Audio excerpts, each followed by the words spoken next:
How to find hidden files in File Manager in cPanel. So let's see this step by step.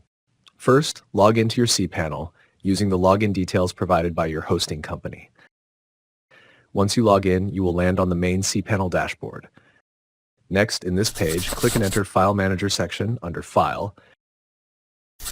And again here, we will need to enter public HTML directory.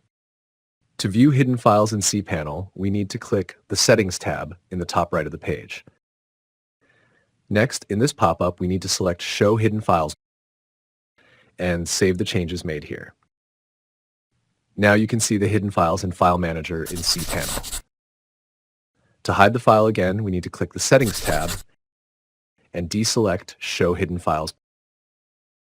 And done, the file is hidden again. If you found this tutorial helpful, please like the video, leave a comment below, and share it with others. And don't forget to subscribe to the channel.